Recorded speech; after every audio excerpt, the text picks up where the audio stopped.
parë për Sebin dhe Henrin.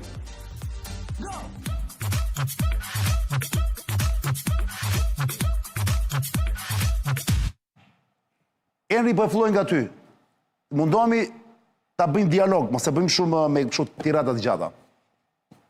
Si ka mundësi, pas Davosit mungoj dhe në Myni. Po parë se t'ja fjalën, le të shohim disa materiale që kemi për qefin tonë, për të kryuar pak atmosferë dhe po t'ja fjalën ty pasaj Sebit. I jepi Ledio, në Myni, në konferencën Myniut, Ledio ka disa materiale tani dhe shikojmë që atje, ndryshë nga viti kaluar, nuk është më G.D. Vance, por është Rubio.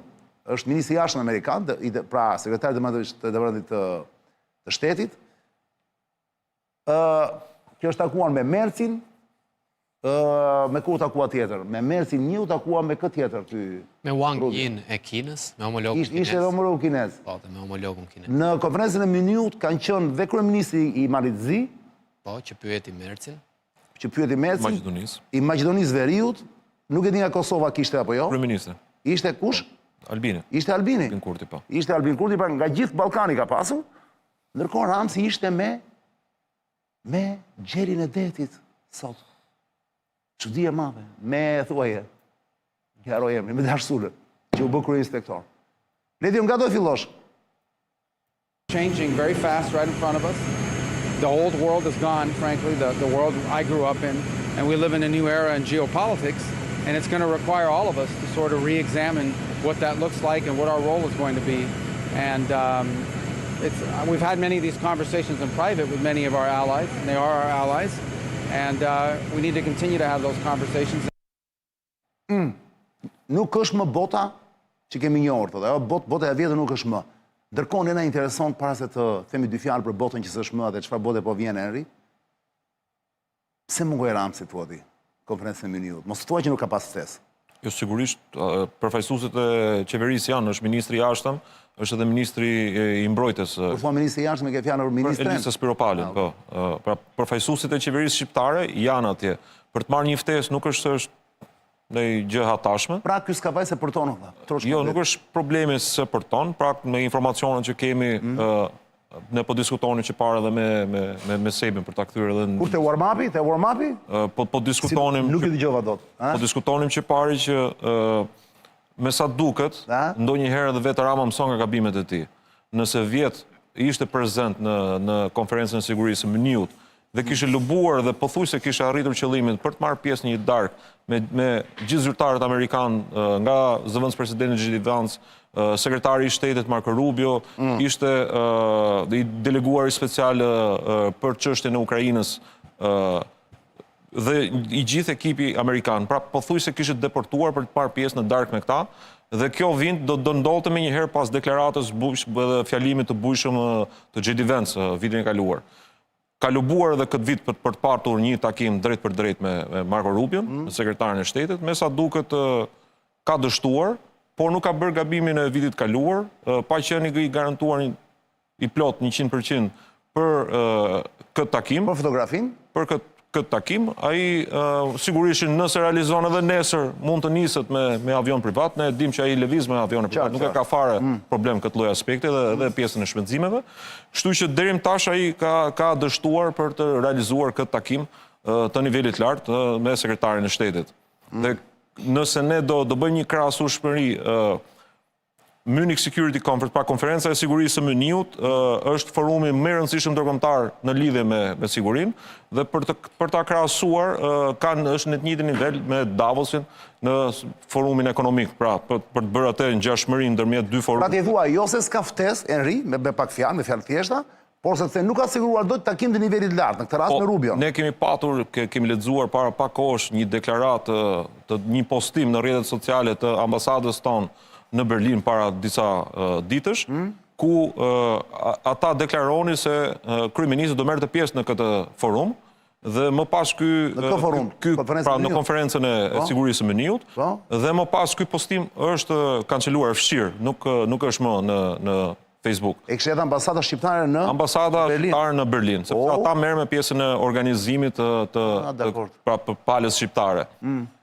Me sa duket që kryeministri ka dështuar për të patur nëpërmjet lobusëve të tij jo të pakt, Ne dim që kryeministri ka tentuar maksimalisht qoftë edhe me familjen e presidentit, apo dhe me zyrtarët e tjerë amerikan, apo dhe me lobustë drejt për drejt për të arritur të depërtuar, për të patur këtë takimin e famshëm me presidentin e Amerikës, apo me zyrtar. Po thonë që në 19 shkurt është atje morë, Henry. Po të presim. Është në bardh. Unë të doja si qytetar i Shqipërisë që kryeministri i Shqipërisë të merrte pjesë të këtë takim. Pa ky mungoi në Davos. Unë të doja që t'ishte në Shtetet e Bashkuara të Amerikës, po të presim deri me datën 19 ka kohë. Sebi? Ti si e shef? E shef njësoj si Henry këtë puna, po shef arsye të tjera pse s'ka shkuar? E shoh më thjesht faktikisht dy dorëheqje, problemet mëdha të brendshme, nuk shet dot politikën e jashtme për politikë brendshme.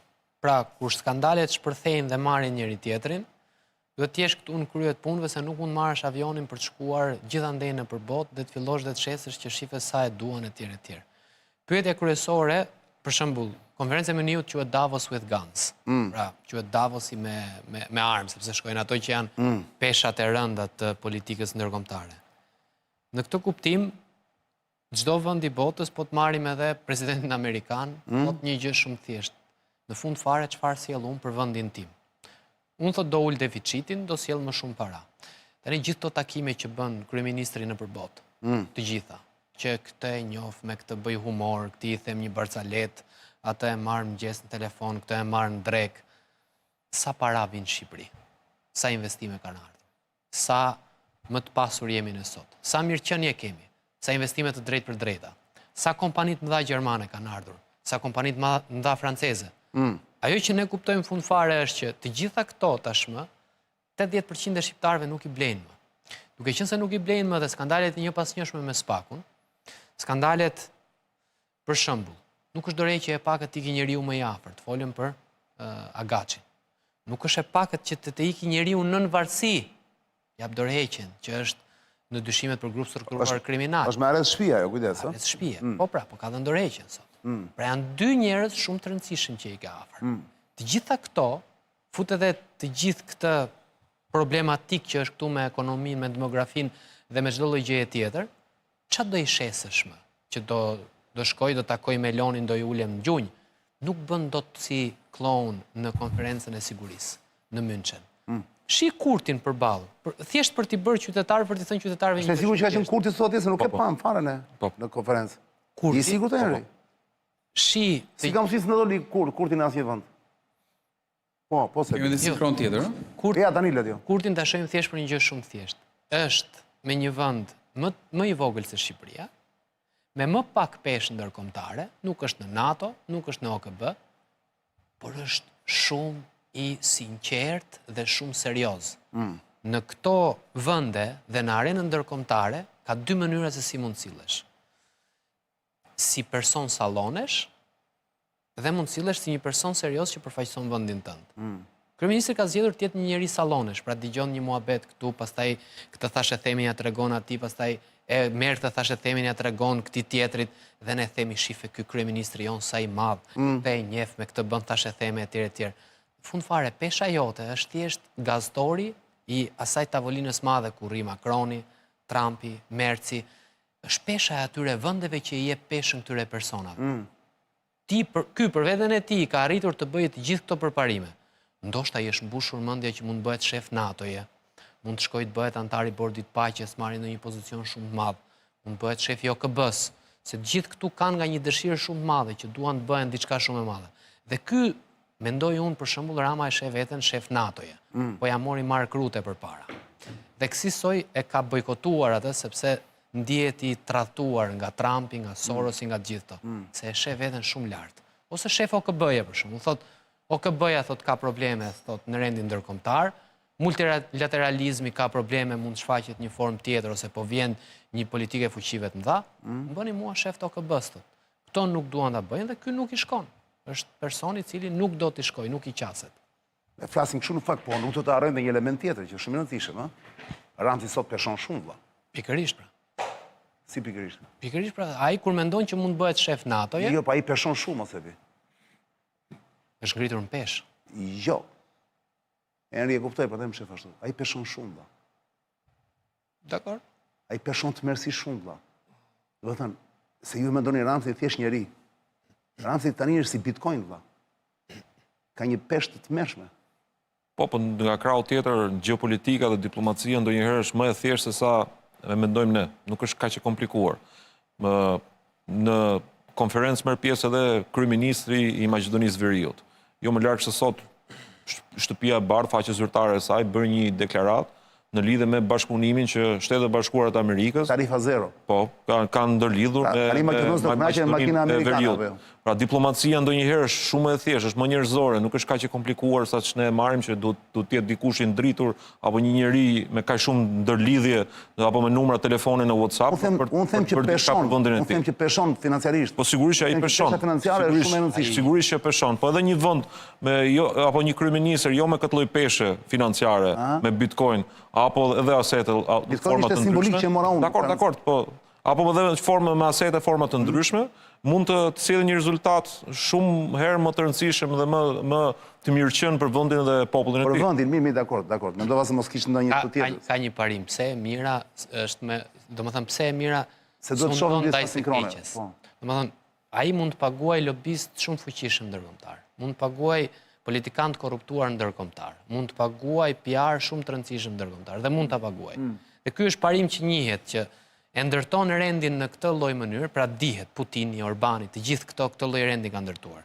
Ndërtojnë një archipelag ose një pellg të atill, kanë 2-3 apo 5 oligark këtu, 2-3 i hedhin te kjo pishina për t'i mbytur që të vinë 2-3 tjerë. Pastaj rrisin taksat e qytetarëve dhe këto taksa e japin, shumicën e lekëve e japin këtyre oligarkëve. Këtyre oligarkëve i përdorin si bankomat për t'i marrë lekën që të qerasin të politikanët ndërkombëtar. Pra kjo dihet, nuk është se. Ka dhe diçka tjetër për të dhënë një informacion. Për shembull, lobisti zyrtar i qeverisë Maqedonisë Veriut, personi që ka punuar për të arritur këtë marrëveshje, të cilin unë e njoh personalisht, është një nga ish zyrtarët më të rëndësishëm të Shtetit Bashkuar, personi i afërt i presidentit Trump, para pak vitesh e ka refuzuar Ramën edhe për të punuar për qeverinë e Shqipërisë. Ndërkohë ka pranuar për të bashkëpunuar dhe të marrë si klient qeverinë e Maqedonisë Veriut dhe ka sjellë këtë rezultat që sot u bë publike. Po pse e ka refuzuar? Arsyet i dinë ata, ose ndoshta nuk mund t'i themi këtu. Dakor, pra ka gjëra që nuk mund të thënë akoma në ekran. Sigurisht, patjetër. Henri. Po pse janë gjëra shumë që ç'a risku ka po t'i themi?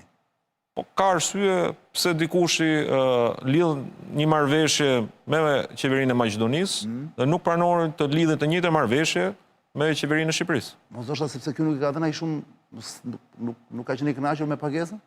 Po ju sapo thatë pak më parë që Rama ka nuk i jep të gjithë, nuk i jep për të paguar atyre që dhe nuk ka limite në pagesa. Nuk ka, po te aktorët që ai mendon që kanë fuqi vërtet.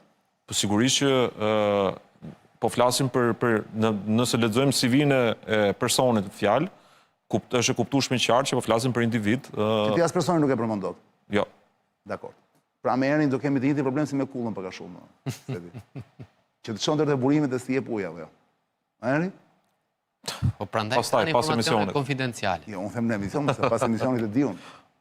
Nëse kemi një tjetër sinkron. Shkolla e zbulueshme se mjafton të kontrollosh në bishaka. Ndonjëherë shumë interesante nga ndonjëherë kur nuk thuhen gjëra sa kur thuhen. O Ledio, kemi një sinkron tjetër më duket. Është kryeministri i Maritizim duket që flet. Ja ta shohim. Në Myni gjithmonë në Myni jemi, po. Jo? Jo, Ledio, ky është Dorelani. Ledio, ngatrove? Jo, nuk ngatrova. Po pse i ke të Dorelani? Shtora e Dorelanit. Para se të flesh gjumë. Unë që prisja kryeministri i Maritizim. Duhet provosh dyshekun një. Bravo. Një dyshek urgjent Dorelani që ndryshoni jetën, sepse ngelet. Shiko, çmendet ato dyshek që po flini, I keni marrë kot fare dyshek, prandaj keni dhimbje qafe kurrizje këto. Urgjent shkoni tani te ky dyqani këtu se ka mbi 2000 dyqane në gjithë botën, është super brend italian, edhe nuk do bini rehat në jetën tuaj, vlla. Nuk do ndroni më dyshekun derisa të vdisni. Derisa të vdisni. Po do vdisni patjetër. E di që ka shumë nga ju që mendojnë që nuk do vdisni, se keni disa jetë të tjera. Mos ndroni kot, do vdisni. Po pas do vdisni dyshek tamam. Urgjente Dorelani, dhe në minus, dhe në 50% ullje dysheqet. Jeni dhe në fund të shkurtit, keni moment, përfitoni nga rasti, çmime të papara. Cilësia nuk ju them, futuni shikoni vetë, është llakhtari. Bile Dorelani të jep edhe një muaj të mbash në shtëpi, po s'pëlqeu e kthem prapsh, të jep dhe lekët mbrapsht, pa parë pa dëgjuar. Dorelan është dormire bene, vive remelio, pra të flësh mirë, të jetosh më mirë është llogari Dorelani. Dhe gjeni ose përballë kompleksit Deliorgjit, rruga Kavajës, ose në kilometrin 12 tek në autostradën Tiranë-Durrës, te qendra tregtare Prestige Home, ose te -1 Shtegu. Dorelani pa parë. 21:34.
Arimi mbrëma toksor, jeni rikthyer në TP2, pjesë të dytë e emisionit. 1044 është episodi për sonte. Sonte zënë zotëri është data 13 shkurt 2026. Është e premte ky emision ka filluar në orën 9. Mund ta shikoni për çefin tuaj te kjo faqja këtu në YouTube, Zonë e Lirë Official. Bëni një subscribe, abonohuni. Ndërkohë këtu bëni pyetjet tuaja te kjo kutia magjike quhet QR code. Bëni një skanim, një login dhe pyesni, unë të lexoj pyetjet tuaja pak më vonë. Jam me Enri Qenon dhe Sebastian Zonjën, zënë e zotëri, duke folur për aktualitetin e Shqipërisë, por jo vetëm. Ishin duke folur pikërisht për konferencën e Muniut, ku Ledio e rikthen fapun, bravo, dhe është momenti tani që të dëgjojmë çfarë ka thënë kryeministri Marri Zi në këtë konferencë që nisi sot e vazhdon nesër dhe pas nesër. Jepi Ledio. The enlargement of the Union is another part of making Europe more competitive on the world stage. Thank you very much. Definitely, the answer is yes. And Ursula von der Leyen and myself, we are completely agreeing on that. We have promised the accession to become member of the European Union to many countries, especially in your region. And we had our meeting in December with the West Balkan states and the European Council in Brussels. And frankly, I'm feeling more and more uncomfortable with our approach to your countries. We have to reopen a new strategy, how to bring these countries closer to the European Union. I don't want to lose you. You are part of the European continent, and therefore you are potentially part of the European Union. And I know that this is a consensus. There is an elephant in the room.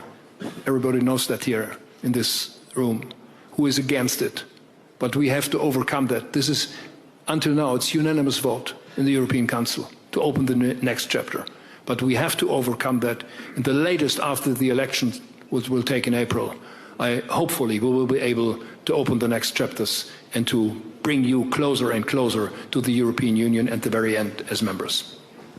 Mund të përfitoj dhe Ramsi këtu, nga me fjalë tjera, Ramsi mund të mos shkojmë në për takime, po duke qenë se dhe Malizi do të futet të bëhet pjesë e BE-s, Maqedonia e Veriut gjithashtu,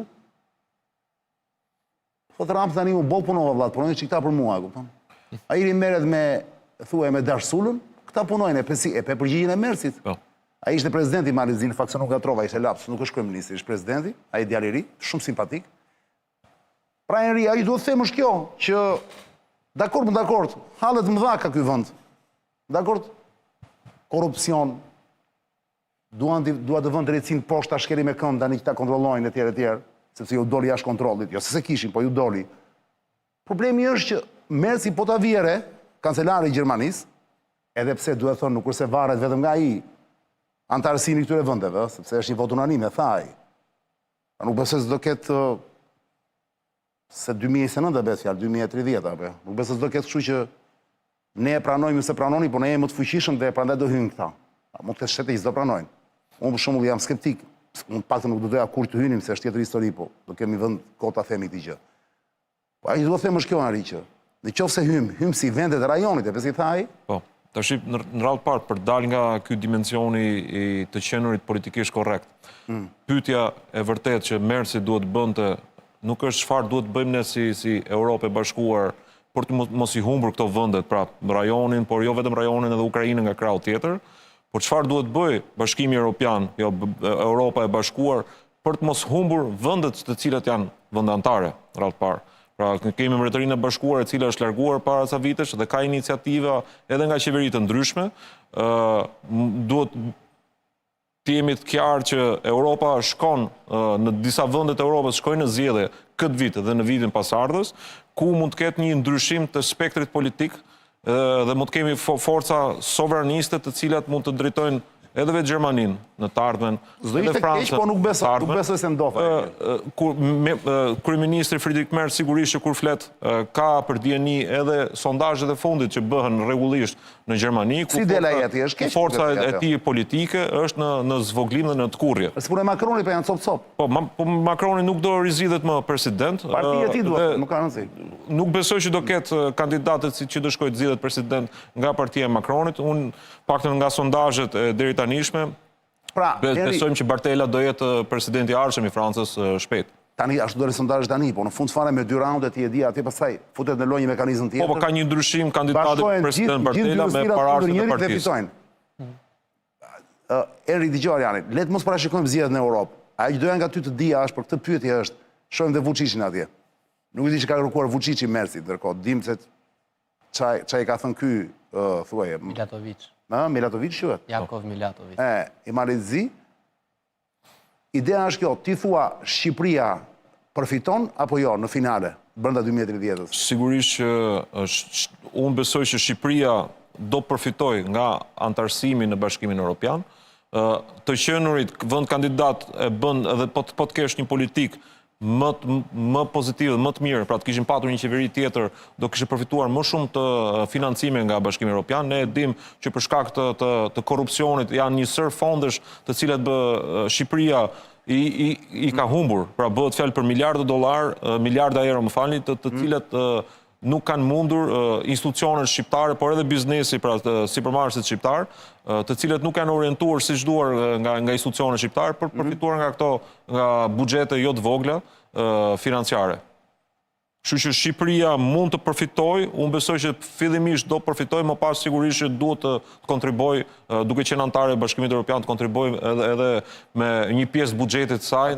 Atëherë i bie që me gjithë problemet që ju evidentoni për qeverinë shqiptare, për gjithë këto korrupsionin, narkotrafikun e gjitha këto, atëherë nëse ajo hyn, i bie që këto ishin fenomenet cilat nuk ishte kaq shqetësuese, më shumë ka fryrë opozita këtu, kundërshtarët e Ramsit, xhelozët e Ramsit apo jo. Unë kështu e kuptoj. Në pjesën e propagandës mediatike në Shqipëri, sigurisht që kjo është shpjeguar në këtë lloj mënyre, por ne po flasim për çështje konkrete, pra po flasim për çështje korruptive, u fol për gjysmë miliardi euro, një projekt që nuk ekziston.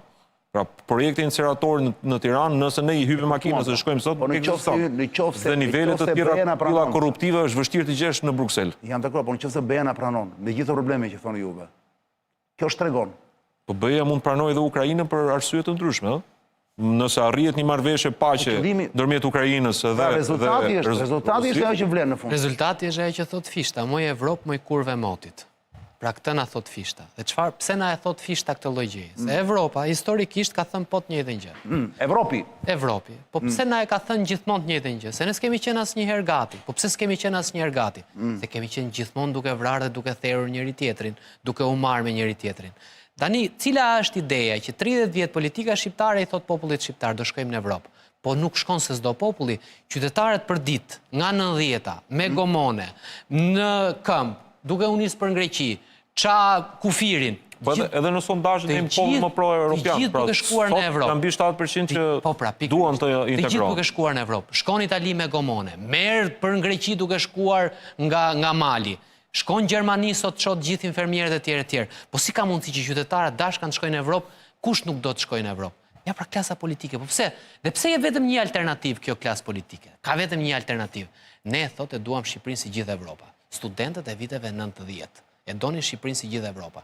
Nuk e bën Shqipërinë si gjithë Evropa. Çdo thuash se, çdo thuash. Po se është e thjeshtë. Do apo s'do Ramsi të jetë pjesë e Bashkimit Evropian? Ka një alternativë tjetër që është Bashkimi Kombëtar. Ramsin, jo që se do, por as Berisha nuk e do, dhe as kush nga ata që janë politikan dhe oligark e kanë Amerikën këtu, e kanë Evropën këtu. Si të kesh ti $30 milion këtu që i ke pasuri, ku dëgjon, vjedh taksa, evazion fiskale, ç'a bën e tjerë, po ti këtë biznesmenin e ndershëm ti ja mbyll dyqanin kur duar, se paguan tatimorin, paguan këtë politikanin. Këtu ke 100 biznesmen të ndershëm dhe 300 që i rrin këtyre si për qafës. Ikëm nga tema. Tani, Ikëm nga politika tema. është, po sigurisht që s'do Rama që të futesh në BE. Pse? Po s'do pra. Sepse është mirë këtu. Po se është në bre.